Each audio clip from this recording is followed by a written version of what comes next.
Hello friends, welcome to Pebbles. நான் இன்னைக்கு செய்ய போகிறது கஷாயம், அதாவது டிஃப்ரெண்ட் டைப்ஸில் வந்து நான் செய்ய போகிறேன்.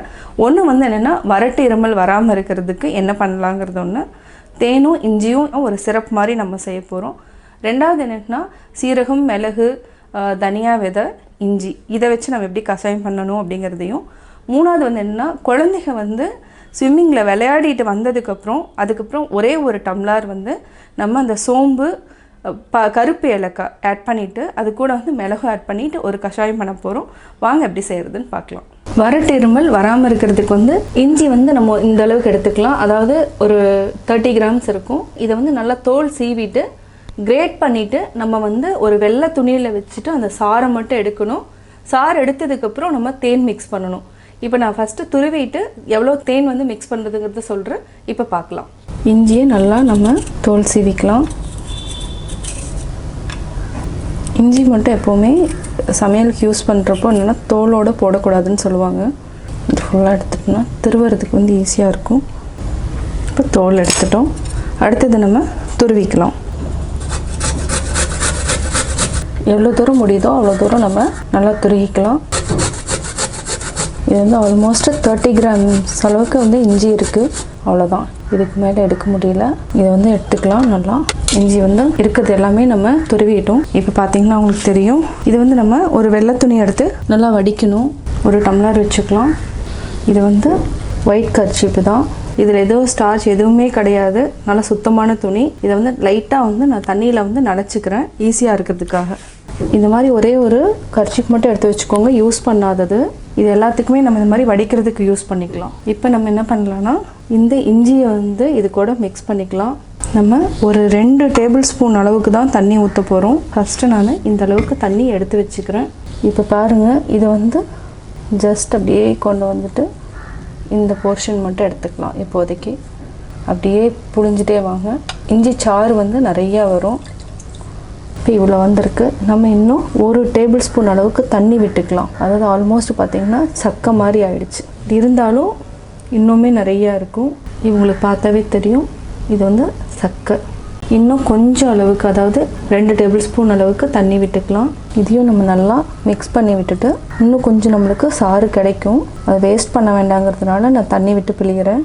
இதில் வந்து நிறைய மருத்துவ குணங்கள் இருக்குது. அதாவது வறட்டு இருமல், தொண்டை வலி எது இருந்தாலும் நல்லா சரியாகும். சளி பிடிக்காமல் தடுக்கலாம்.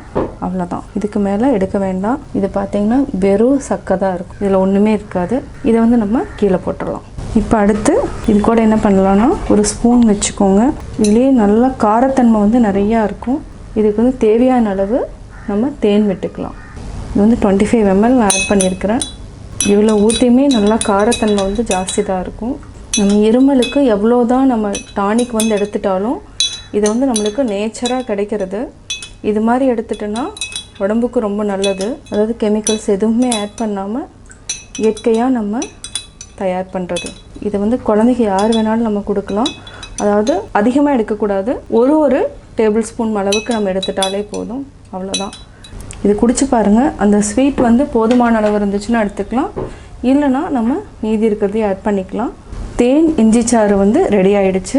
இப்போ நம்ம செய்ய போகிறது கஷாயம். இது வந்து சளி பிடிச்சவங்க வந்து இதை எடுத்துக்கலாம். இது வந்து நல்ல ரெமெடியும் கூட. தேவையான பொருட்கள் 1 டேபிள் ஸ்பூன் சீரகம், 1/4 டீஸ்பூன் மிளகு, 1 டேபிள் ஸ்பூன் தனியா விதை. இது வந்து பனங்கருப்பட்டி எடுத்துருக்கிறேன். இஞ்சி வந்து 2 துண்டு, அதாவது இந்த அளவுக்கு நம்ம எடுத்துக்கலாம். இது வந்து என்னென்னா 2 டம்ளர் அளவுக்கு நான் இப்போ வந்து தண்ணியில் கொதிக்க வைக்க போகிறேன். இப்போ எப்படி செய்கிறதுன்னு பார்க்கலாம். இப்போ நம்ம இதுக்கு தண்ணி ஆட் பண்ணிக்கலாம். இதுக்கு வந்து சீரகம், இஞ்சி, பனங்கருப்பட்டி, மிளகு, தனியா விதை இது எல்லாத்தையுமே நம்ம ஃபஸ்ட்டு வந்து சீரகத்தை போட்டுக்கலாம். மிளகு இதெல்லாம் தட்டி போட்டுக்கலாம். அது வரைக்கும் நல்லா கொதிச்சுட்டு இருக்கட்டும். இஞ்சியும் நம்ம நல்லா தட்டிட்டோம். அடுத்தது பனங்கருப்பட்டி. இதுக்கு வந்து நாட்டு சர்க்கரையும் இருந்தாலும் அதுவும் யூஸ் பண்ணலாம். பனங்கருப்பட்டியில் இரும்பு சத்து இருக்குது. இது வந்து நம்ம பனங்கருப்பட்டி அதிகமாக யூஸ் பண்ணால் உடம்புக்கும் நல்லது. இது கூட சுக்கும் இருக்குது. இதை வந்து நம்ம ஆல்ரெடி சீரகம் போட்டோம். இந்த 4 பொருள்களையும் நம்ம ஆட் பண்ணி பனங்கருப்பட்டி, இஞ்சி, மிளகு, தனியா இது வந்து ஒரு 10 மினிட்ஸ் அளவுக்கு நல்லா கொதிக்க வச்சுக்கலாம். அதாவது இதனோட சத்து வந்து இறங்கிடுச்சுனாலே போதும். இது வந்து ரொம்ப நேரம் கொதிக்கணுங்கிற அவசியம் இல்லை. இது கூட ஒரு சிலருக்கு வந்து பால் பிடிச்சதுன்னா ஒரு 1/2 டம்ளர் அளவுக்கு நம்ம ஆட் பண்ணிக்கலாம். இது வந்து 10 நிமிஷம் ஆயிடுச்சு, நல்லா கொதிச்சிருச்சு. இப்போ நம்ம இதையா ஆஃப் பண்ணிக்கலாம். இப்போ நம்ம வடிச்சுக்கலாம். இதனோட ஸ்மெல்லே நல்லா தெரியும்.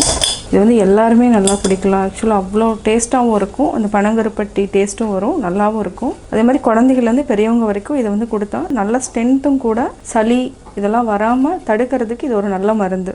கஷாயத்தை டம்ளரில் ஊற்றிக்கலாம். கஷாயம் ரெடி. சோம்பு 1 டேபிள் ஸ்பூன், 1 கருப்பு ஏலக்காய், 10 மிளகு. இதை வந்து நம்ம எதுக்கு செய்கிறோன்னா, குழந்தைங்க வந்து ஸ்விம்மிங் போயிட்டு வந்ததுக்கப்புறம் நெஞ்சில் வந்து சளி கட்டாமல் இருக்கிறதுக்காக இது வந்து தண்ணியில் நல்லா கொதிக்க வச்சுட்டு, அதாவது 2 டம்ளர் தண்ணினா 1 டம்ளர் வர அளவுக்கு நல்லா கொதிக்க வச்சுட்டு ஸ்விம்மிங் முடிச்சதுக்கப்புறம் இது கொடுத்தோன்னா அது வந்து கபம் கட்டாதுன்னு சொல்லுவாங்க. இப்போ எப்படி செய்கிறதுன்னு பார்க்கலாம். இப்போ நம்ம குழந்தைகளுக்காக செய்ய போகிறோம். இது வந்து கருப்பு ஏலக்காய், சோம்பு, மிளகு இதை நல்லா நம்ம தட்டிட்டு அதுக்கப்புறம் ஆட் பண்ணிக்கலாம்.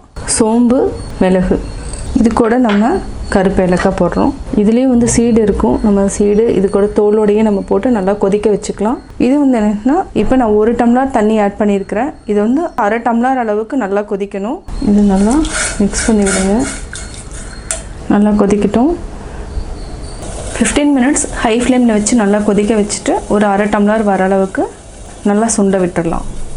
இது வந்து அரை டம்ளர் ஆயிடுச்சு. அதாவது சோம்பு, கருப்பு ஏலக்காய், மிளகு இந்த 3 நல்லா கொதிச்சு, அதாவது 1 டம்ளர்லேருந்து பாதி டம்ளர் வர அளவுக்கு நம்ம கொதிக்க வச்சுட்டோம். ஆல்மோஸ்ட் 20 மினிட்ஸ் வந்து நல்லா கொதிச்சிருக்கு. இப்போ நம்ம ஆஃப் பண்ணிக்கலாம். இதையும் வடித்து தனியாக எடுத்து வச்சுக்கலாம்.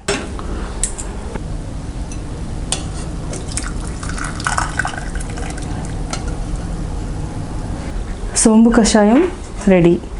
சோம்பு கஷாயம், இஞ்சி தேன் சாறு கஷாயம், பனங்கருப்பட்டி கஷாயம். இந்த வீடியோ பிடிச்சதுன்னா லைக் பண்ணுங்கள், ஷேர் பண்ணுங்கள், கமெண்ட் பண்ணுங்கள். மறக்காமல் எங்கள் சேனலை சப்ஸ்கிரைப் பண்ணுங்கள்.